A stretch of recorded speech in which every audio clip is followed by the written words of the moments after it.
and also to host Sister Joan. My name is Deborah Meister. I am the rector of this parish, which is a fancy way of saying I'm the priest on the letterhead. It is a great honor for us to welcome the Friends of Benedict, to welcome each of you, and it's an honor for me personally. I was baptized as an adult, and not long after that, someone put a copy of one of Sister Joan's books in my hand, and it became a constant companion. So it's a joy to get to hear you tonight and to have you in our space. We do hope you'll take a moment to silence your cell phones.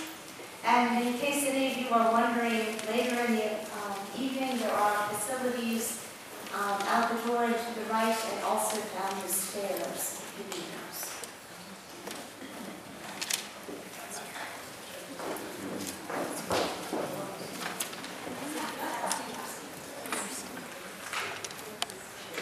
Good evening and welcome. I am Tim Carrington, and I currently serve as the chairman of the board of the Friends of St. Benedict. And for all of us, I extend thanks to Deborah and to the staff of St. Albans for their amazing hospitality and flexibility in planning this and getting everybody in here. And thank all of you for coming. 30 years ago, a group assembled in Canterbury to hold what would become known as a Benedictine experience.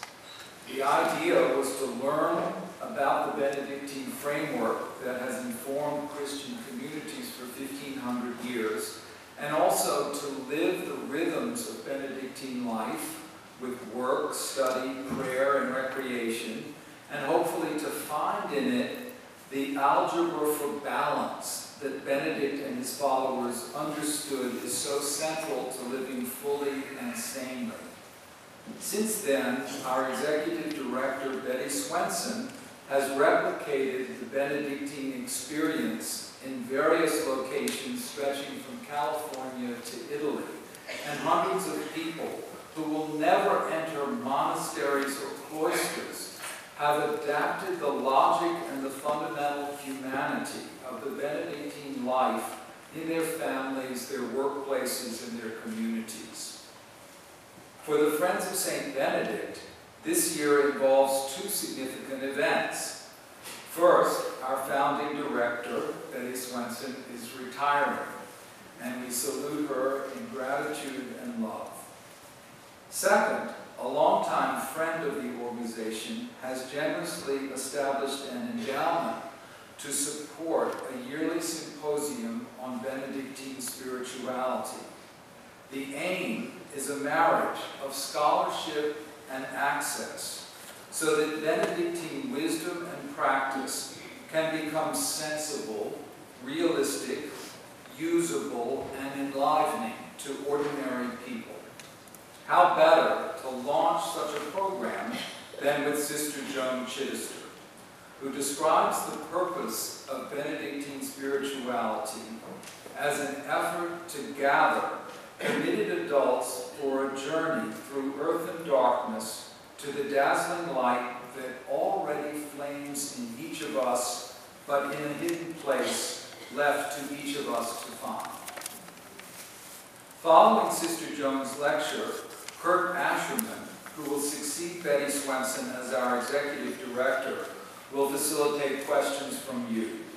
Then we will have a reception in North Hall, where many of you have just been, and those who want can purchase one or more of Sister Joan's books. And Sister Joan's signing arm is in pretty good shape, and you get her name on your book if you get one.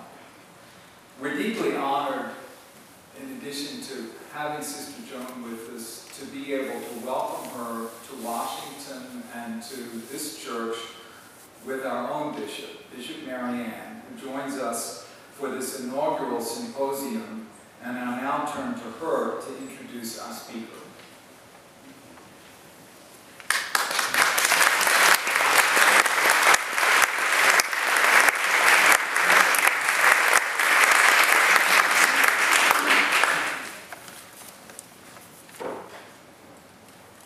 I'm honored to be among the Friends of Benedict.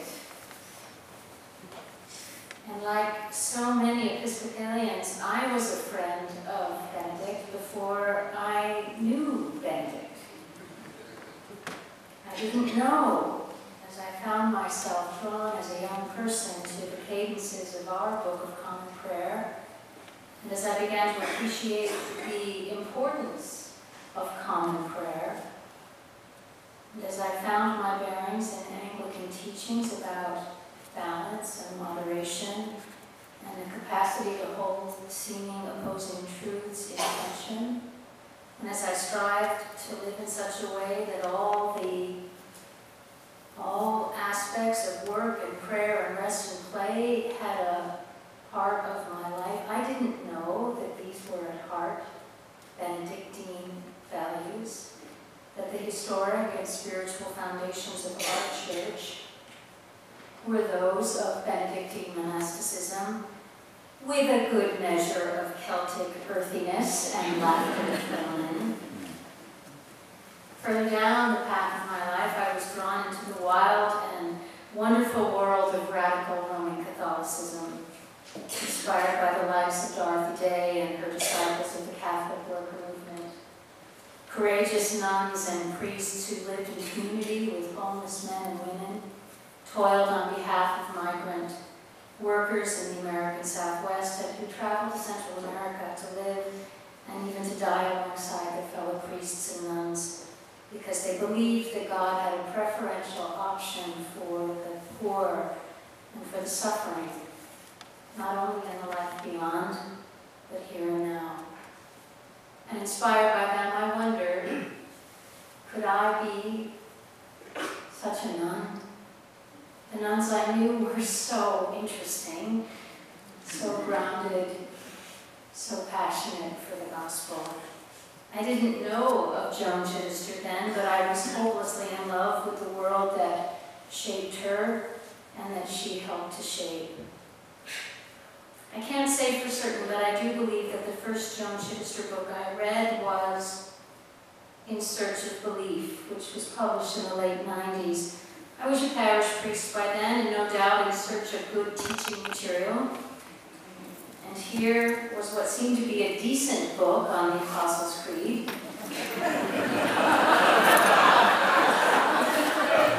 Written by one of those gutsy, courageous nuns. Well, Joan had me by the end of the first chapter. And today, I found this passage which I underscored in ink with asterisks in the margins 12 years ago. When it is at its best, religion offers more than a list of answers designed to resolve the unanswerable. It tenders a way to deal with the questions that plague our lives and puzzle our hearts. I know the transition from certainty to faith, from faithful answers to faithful questions. I have gone through it myself. So when I pray, I still say I believe, but the truth is that I now believe both a great deal less and a great deal more than I did years ago. And furthermore, I believe that just about everyone else does too.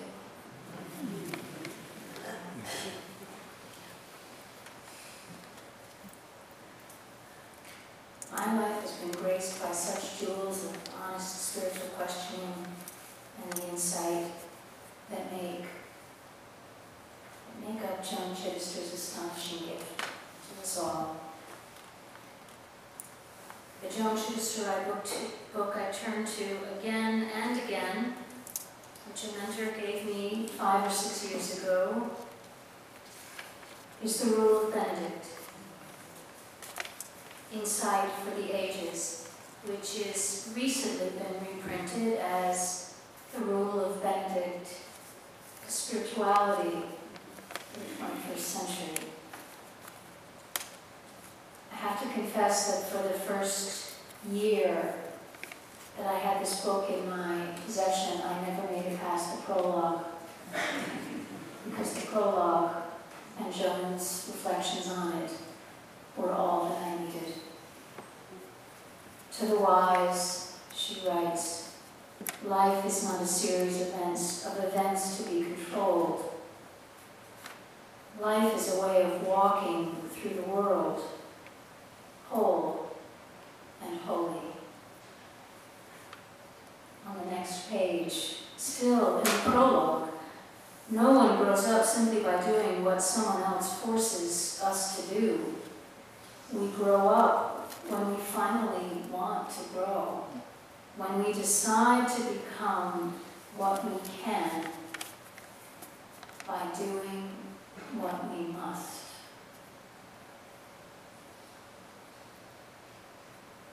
And on the next page, Benedict reminds us that life is short, that we don't have time to waste time, that some things are significant in life and some are not. We all have to ask ourselves what time it is in our lives. We each have to begin to consider the eternal weight of what we are spending our life doing. So it is, page after page, a truth drawn from the wells of deep spiritual experience for which we are all so very grateful. Now, in a more recent book that we used in this diocese as a study, Following the Path, Joan wrote that she was, at this juncture of her life, truly happy. And she wrote that book wanting us to all find the same joy on the path before us that Joan has found on hers. It is a blessing beyond words for us to be at a crossroads tonight where our paths have met, and we are here to welcome you, Sister Joan, friend of Benedict, among others of his friends. And we pray by evening's end, friends of yours and of one another. Again, on behalf of the friends of Benedict, I welcome you all to this wonderful gathering. And on behalf of all of you, I welcome Sister Joan.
Someplace along the line, the great peacemaker Gandhi wrote this: first they ridicule you, then they laugh at you, then they resist you, and then you win. For enduring ridicule, for ignoring all the sardonic laughter that has gone with all your changes, for facing up and holding out against the resistance, and by your great witness to the gospel in our own time, you are saving it for all our sakes. And I've come to thank you.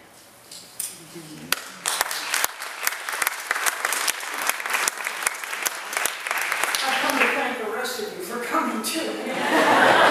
This is the second time. Anytime a speaker goes into a place a second time, I mean, you're pushing it. It's all right when they don't know you, but when they do, you get up in the morning and you're absolutely apoplectic because you remember a story about a speaker who had gone to great lengths to change his schedule so that he could speak at this club luncheon.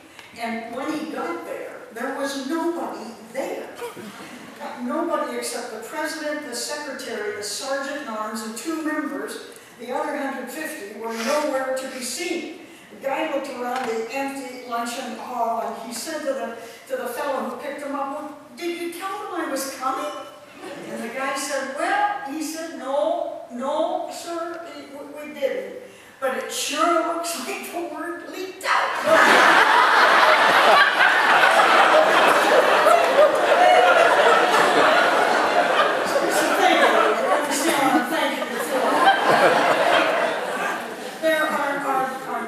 I come at any topic through the wisdom of the ages.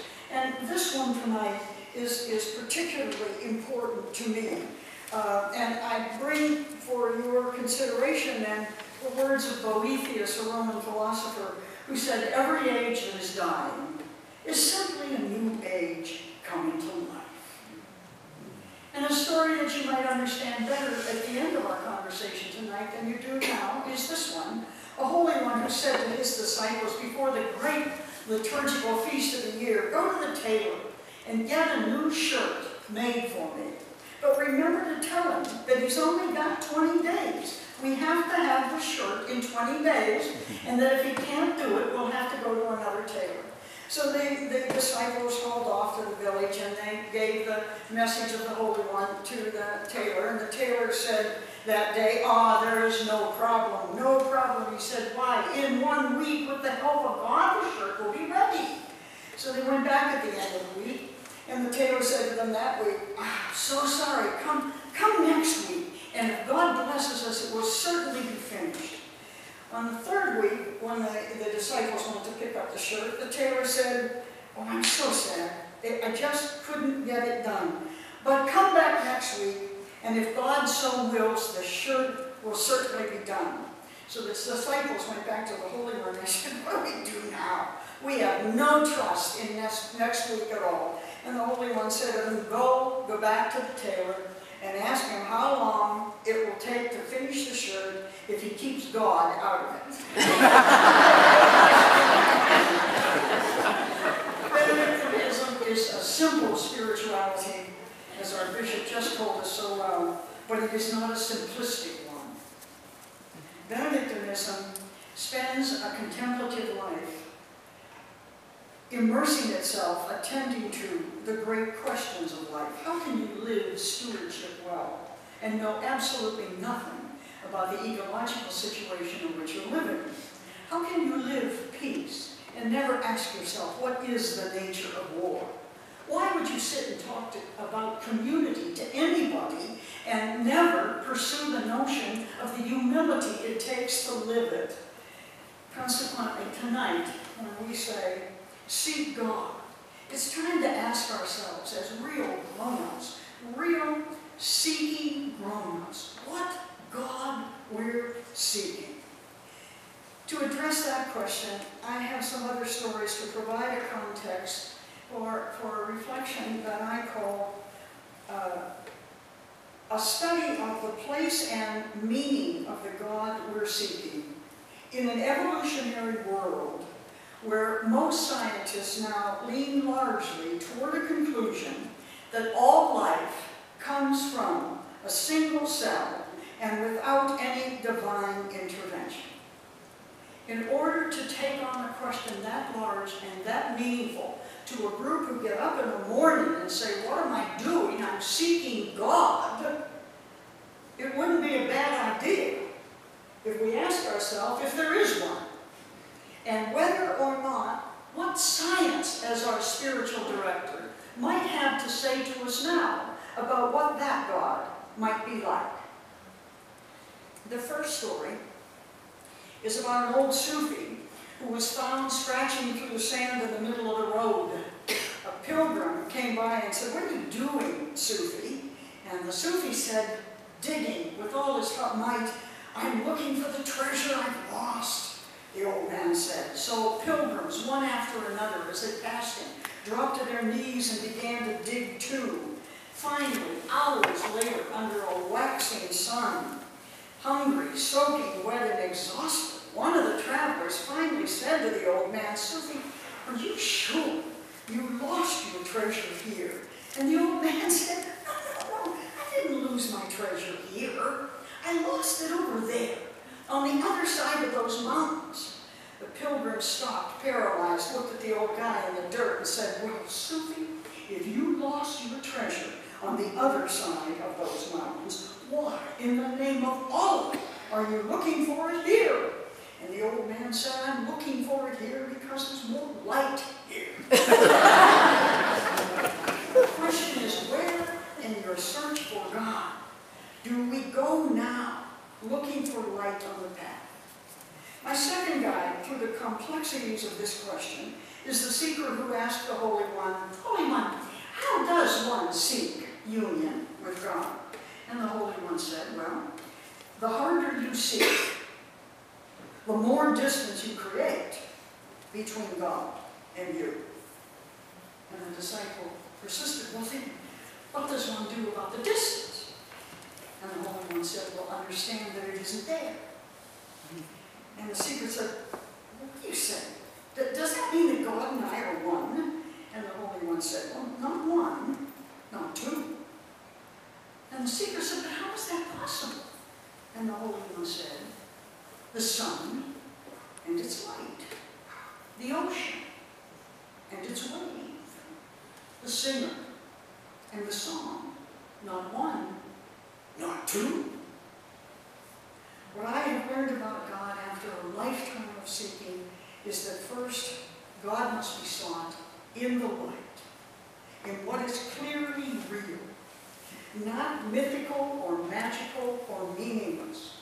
And then secondly, God does not have to be found, if by found you mean dissected to be real.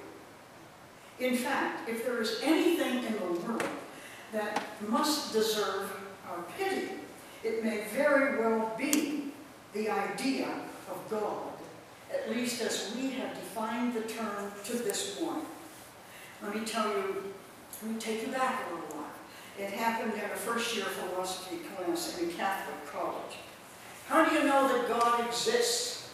The old professor asked this new class at the beginning of the term, and then got very impatient with the anxious silence of young people looking in other directions to avoid having to answer that question. And he barked back at them and says, "The truth is, you say it. You don't know that God exists. No one really knows that God exists. You only surmise it." I was sitting in that room, and that word went through me like a jolt. Surmise it. I'm young. I'm sitting in a philosophy class with this guy who isn't sure that there's a God, and I've got my money and my life on the table. I remember it as if it were yesterday, the plaguing consternation of it. We must know there is a God, I said to myself on the way home. He'll tell us the real answer tomorrow. But no, the next day he made the question even clearer, even worse. The bad news was that there was no way to prove the existence of God. But he said, the good news was that there was also no way to prove that God did not exist. And then the light dawned. All our lives we had functioned on a probability. Arguments persisted on both sides of the question, of course, and many of them were even compelling. We cannot, he pointed out, see God, but at the same time we do see a world, a universe, from which and for which we cannot otherwise account without positing at least an idea of God.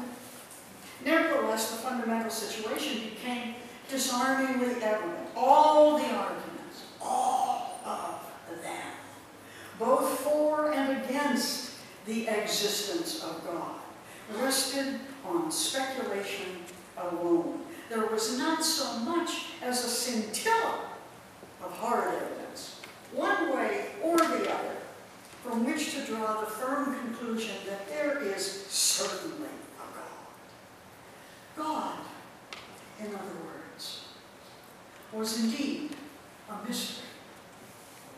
And more than that, God, it seemed, was a choice. What else in the history of humankind has been more reviled as fraud, more ridiculed as unprovable, or on the other hand, more glorified out of existence than the very notion of God? The Wag wrote once, first God created us, and then we created God. And that insight may be far too true to dare to ignore, and the consequences of it far too serious to celebrate. The marketplace is, in fact, full of ideas about God. Religious tradition itself, not the least of the purveyors of them. Some of these ideas have been helpful to the development of a God life within me, for instance, and some of them not.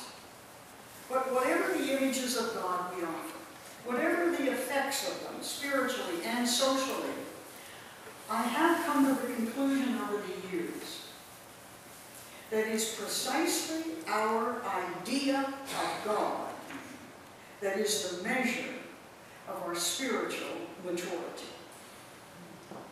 What we believe about God colors everything we do in the name of God. Everything we think about other people, and everything we determine about life itself. And it is not this consciousness of God exceptional.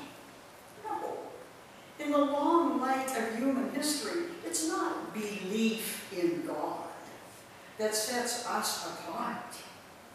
Belief in the existence of God is certainly not unique to us, to the West, to Christianity. Every people on earth has come to the juncture where only God is an answer to questions for which there is no answer.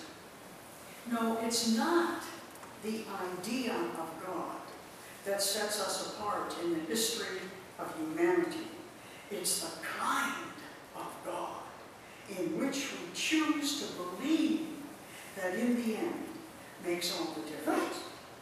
And each of us fashions a private God, a personal God, my God and your God, the face of whom shapes our own. Some, for instance, believe in a God of wrath. And they themselves, so often, become wrathful with others as a result. Some believe in a God who is indifferent to the world. And then when they find themselves alone, as all of us do at some time or other, they shrivel up and they die inside from the indifference they feel in the world around them. Some believe in a God who makes traffic lights turn green. Oh, please, Jesus, make that light turn green! So I can get there 1/100th of a second, fast as I would have otherwise.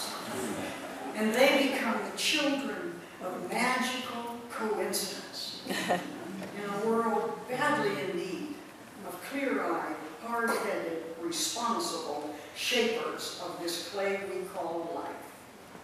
Some believe in a God of laws, and they crumble in spirit and in psyche when they themselves break those laws. Or else they become even more stern and demanding with other people, demanding standards that they themselves cannot keep. They conceive of God as the manipulator of the universe rather than its ground. They project unto God humanity's own small desires and indignities and needs. I have known all of those gods.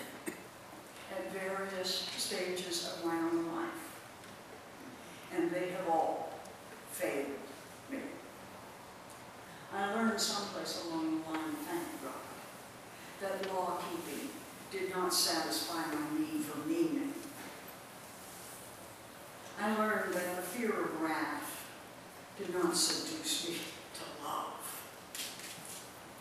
I learned that God, the distant doer of unpredictable and arbitrary magic, failed either to engage my soul or to satisfy my mind. I learned that life was surely about far more important things than that. If the question then is, who is God for me? In the year 2012, my honest answer has to be, God is not the God I thought I knew in 1955. What I do know now, however, is that God is the mystery nobody wants. What people covet in God is not mystery, it's certainty. God is what everyone seeks to be sure about and is not.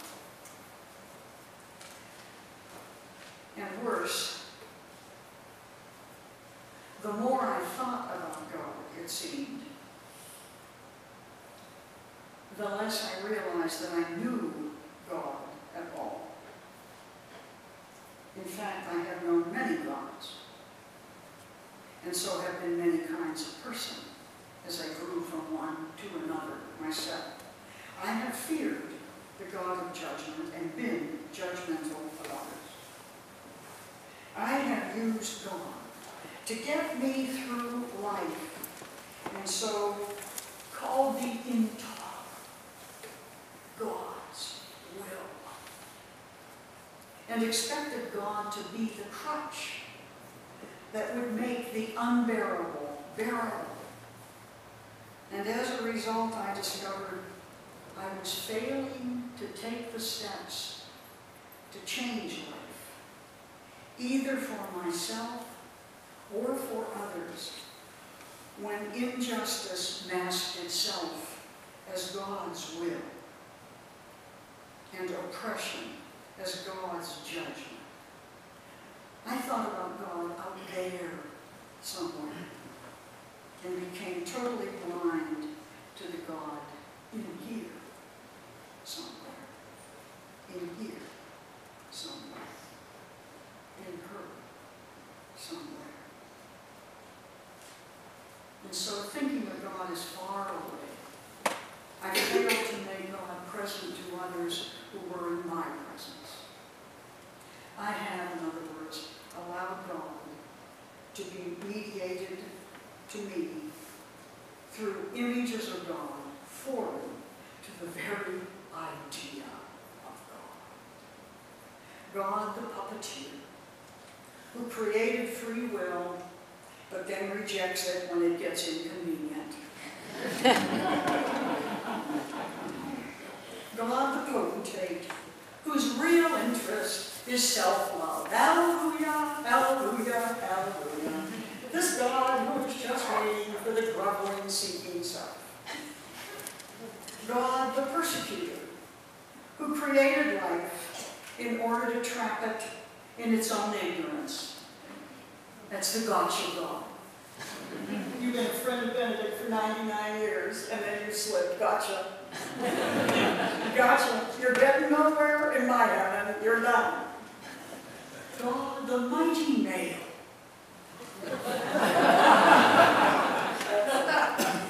To whom obedience, subservience, and deference were the only proper response, and in whose being women were apparent only for their absence. After a lifetime of looking for God, I have come to the conclusion that such a divinity is really only a graven image of ourselves, that such a deity is not a God big enough to believe in. And all of those images, ironically, actually blocked the image of the presence of God in life for me. All of them made a mockery of the very definition of God, the fullness of being. The one who, having created us, wills us well and not woe, good and not grief, and all of us come white, aboriginal as well as colonial, female as well as male, fullness of life. Not some of us or any of us, incomplete or invisible or spiritual nothingness. Indeed, it is the God in whom we choose to believe that will determine the rest of life for us ourselves. In our conception of the nature of God lies the kernel of the fullness of the spiritual, mystical life. Made in the image of God, we grow in the image of God that we are making for ourselves. That scene in a college philosophy class in my hometown took place in 1955 when we thought we had all the answers to everything. And now, suddenly, in a world where evolution has become what the scientists call settled science, as certain as gravity and its law, meaning that bona fide, serious, high-level scientists say that the evidence for evolution, fossils, and DNA as we know it today is clear. Evolution, they say, is the nature of nature, which means, of course, that nature is, in a sense, self-creating. So what do we do with that? And what does that mean to us and our conception of God today? We tell a story where I come from about Katie, who was in the second grade art class on Friday afternoon, those famous Friday afternoon art classes in Catholic schools. And Sister was sweeping up and down the aisle, stopped at Katie's desk, looked over her shoulder and said, "And Katie, what are you drawing?" The little kid was totally involved, never even bothered to look up. She said, "I'm drawing a picture of God." And Sister said, Katie, no, you can't draw a picture of God. Nobody knows what God looks like. And the kid said, "Well, they will when I'm done."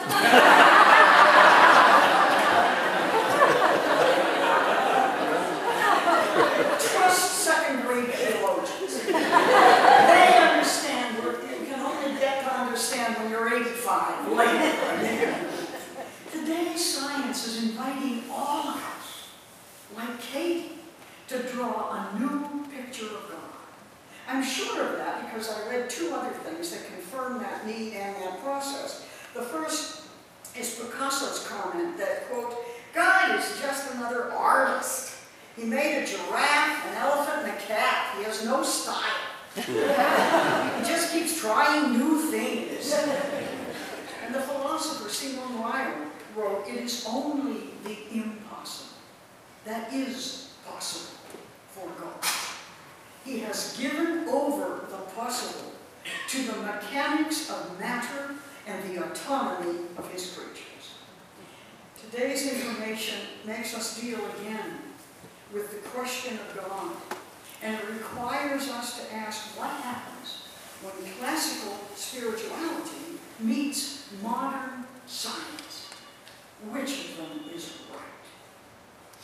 Are the two possibly reconcilable, or are they doomed to be eternal opposites? And is the resistance now a mental one that says, if this is true, then you have taken God away from me?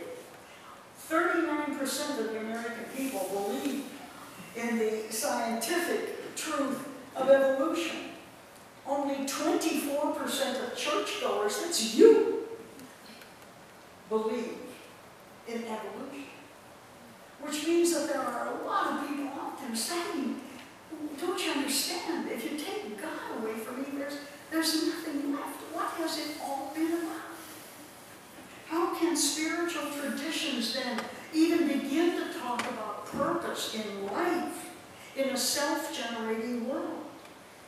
There was a time when asking a question about seeking God and finding the purpose of life was simpler than it is tonight because the answer never changed. Whatever it was, we said, was really just the will of God.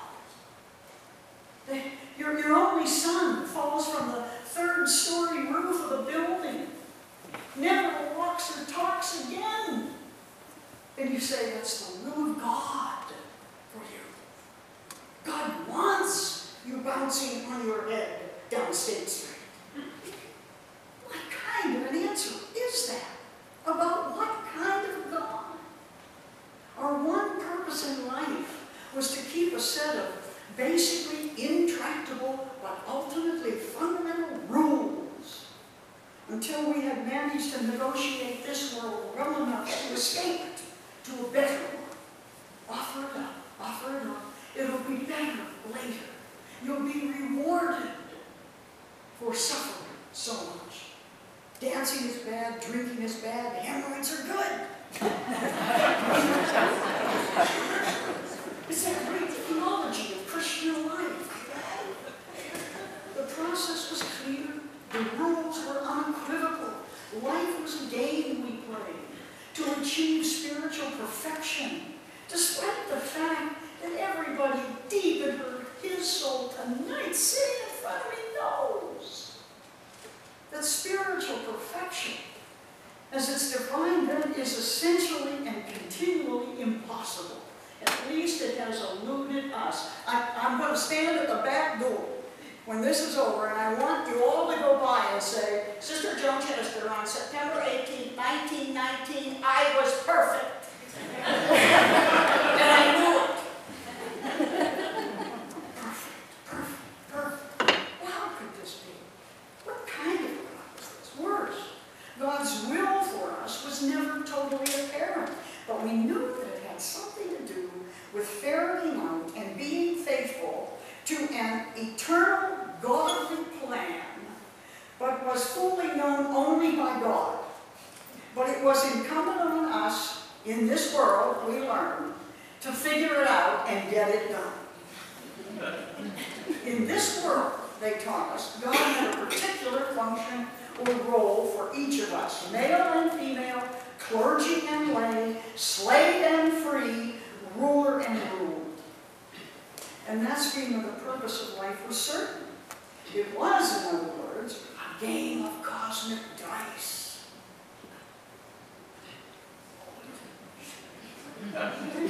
Some people win, some people don't. And God's in charge of it all and wants it that way until dark.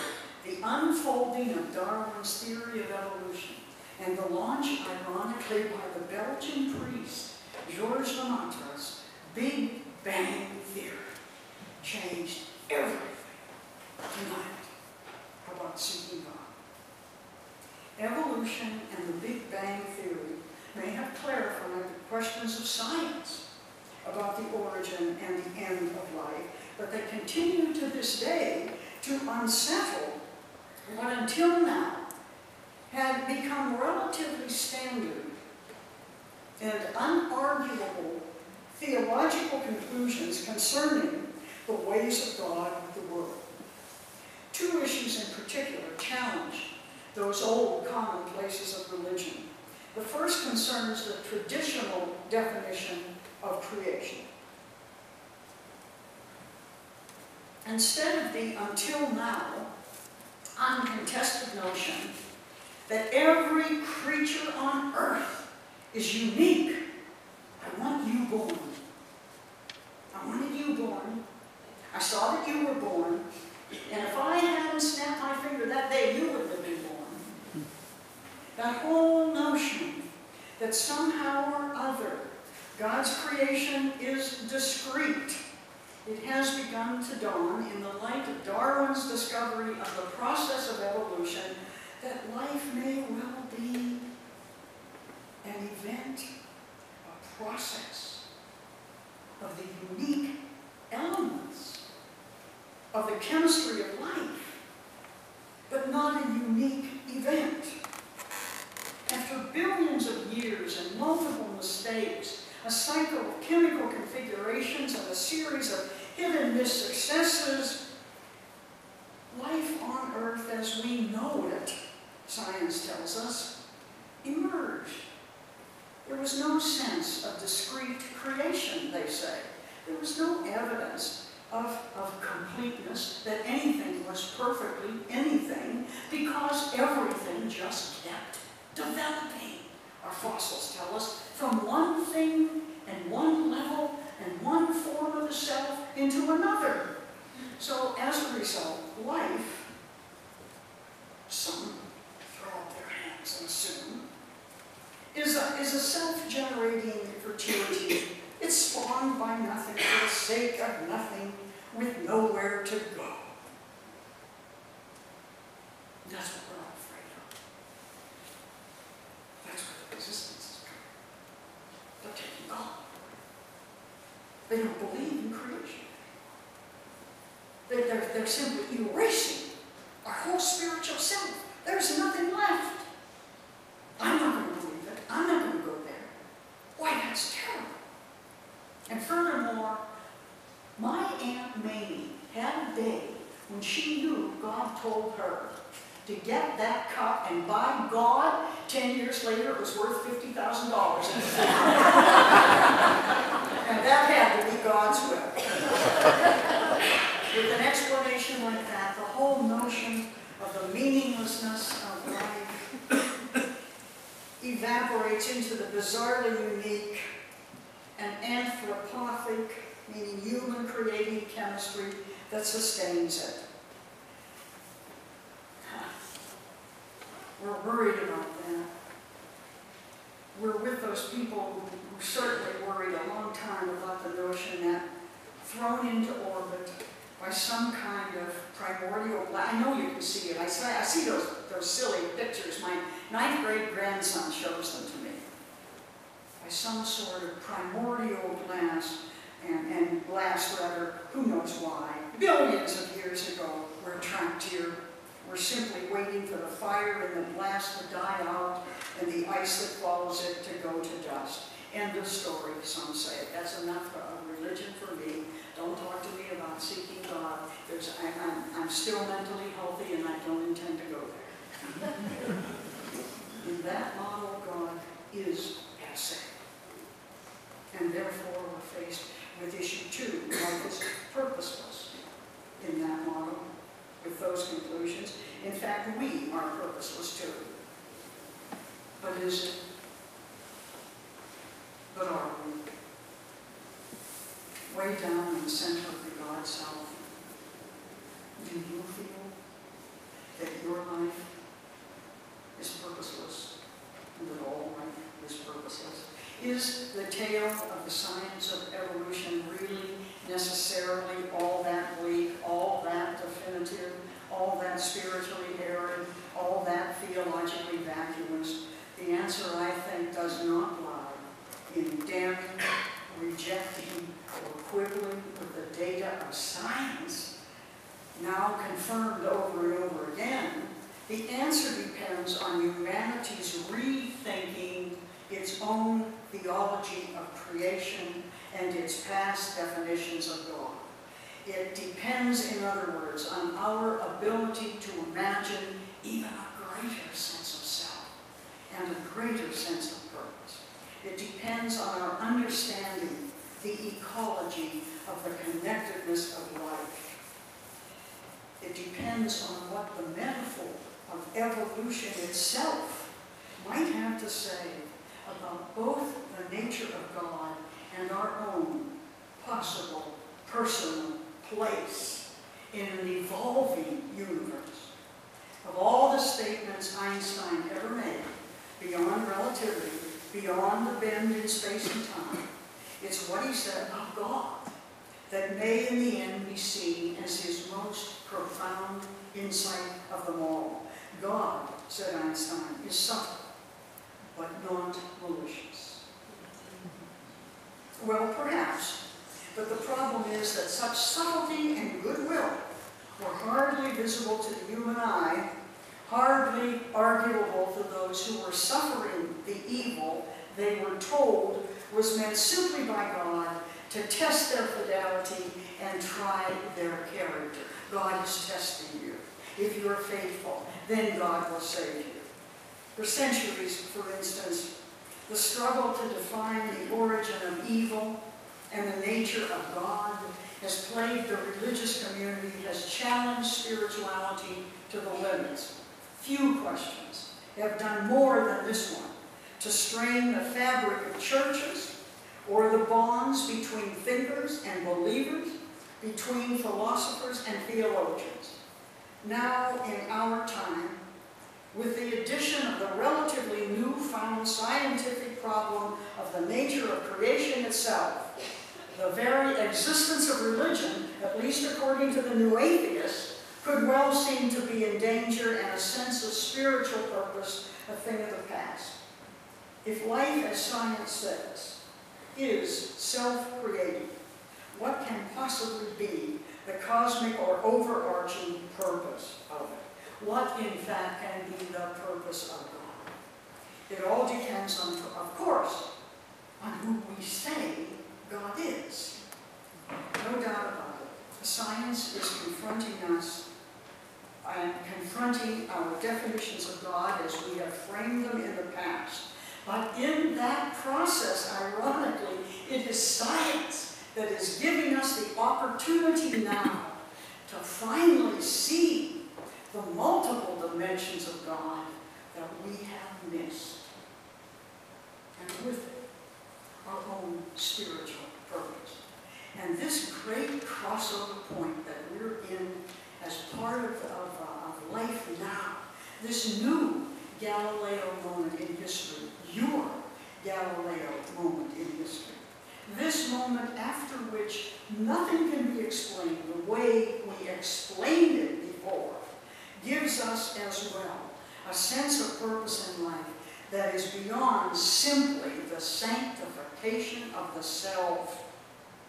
Indeed, this is the moment after which everything religion has said about the nature of God must somehow shift, just as it did after Galileo and his telescope 400 years ago. You are just right back at that very kind of moment. And it did not destroy God.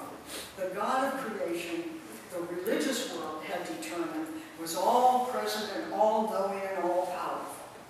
The problem lay in the fact that a God of these proportions then was failing, it seemed, to exercise that power. When it came to the creation, this very God had created.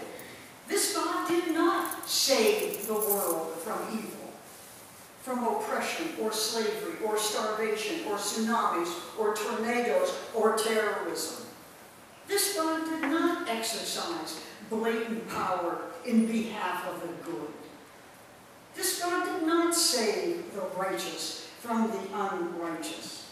Ask the slaves in this country who prayed with all their heart and therefore endured because they believed that God was good. But had they believed what the theologians said God was, they couldn't have had any faith. This God did not act in behalf of the oppressed. This was a God whose merit theology, whose rule-driven scorekeeping trumped care and compassion and love. Slip and it's over. The faithful, we were taught in merit theology, got the God they earned, or conversely, they lost the God they hadn't earned. If they were unable to figure out what that God really wanted in every situation and how to pass every spiritual double-bind test. Instead, they could at best only hope for eternal life and everlasting peace, and so many people went suffering to their deaths because of that. This life was out of their hands. This world was a mysterious jumble of good and evil meant to tempt and try them. This was not a subtle God. This was a God whose will too often looked more like malice than it did like mercy. This God was the God of people who said, I put 19 rosaries in and I got a divorce out. What did I do to deserve this? Why is God treating me this way? The ways of this God with creation were straightforward and manifest. The Creator God was, in the end, patriarch, lawgiver, and avenger unavenging judge writ large. Not only was this God not a subtle God, whole theologies are built around this, even churches were built around that. But how could we say with certainty that this God was not a malevolent God, except that in our hearts we kept hearing that God, to be God, must be more than that. In the end, as a consequence of theology like that, we enthroned maleness as an image of God, the life-giver. God becomes the great semen devoid of ovaries. Somehow or other, this is the great seed of life. Despite the Scripture's clarity, let us make them in our own image, male and female, let us make them. We exalt it as God, a cosmic and eternal rationality that was far too often deeply irrational. We created, in other words, the distant and unemotional God of the Greek philosophers. This creator God exercised power over everything we said. But then we got confused, trying to explain that God's failure to use that power in order to save us, well, what endangers us. And when people asked us that question, the answer was, well, God knows best. We talked about free will, but we got tangled up again in the implications of what it means to be the weanlings of an all-knowing God. After all, if God really knew everything before it happened, how could we possibly really have free will? Answer, don't ask. We chafed under the burden of the perfectionism that the will of an all-perfect God must of necessity require of us, but of which it was clear we were patently incapable. Answer, God is testing us. Life is a pass-fail course. Do the best you can. The inferences of this kind of God for our own sense of spiritual well-being, let alone our psychological health, were heavy indeed. Perfectionism, dependence, evil, and suffering as a test of faith and obedience confounded the notions of mercy and loving care and human family, of which the Scriptures speak over and over again. In the great Abrahamic family spoke, and the prophets proclaimed, and Jesus modeled, law or no law, and Muhammad required, and every major religion in the world assumed in the golden rule. But then came Charles Darwin, and evolution, and an entirely new way of envisioning both the creation and the world in which we live. In this world, in an evolutionary world, every act of creation, no, is not the unique act of an eternal God. Instead, in this world, the God of creation becomes the creator God of ongoing creation, of every life, intent and responsible for its own development, and of life involved in contributing to its own emerging form. This is a God who sees the universe with life and then lets it work its way from one level to another until finally finished and formed, it melts into the eternity that is God. From this perspective, creation, life itself, your life and my life, is a work in progress. It grows from one stage to another. We grow, the Scripture says, in wisdom and age and grace. We are immersed this life in both possibility and mistakes. Our mistakes, indeed, show us the way. In this model, failure is built right into the process. Failure is the stepping stone of wounds. Failure is the God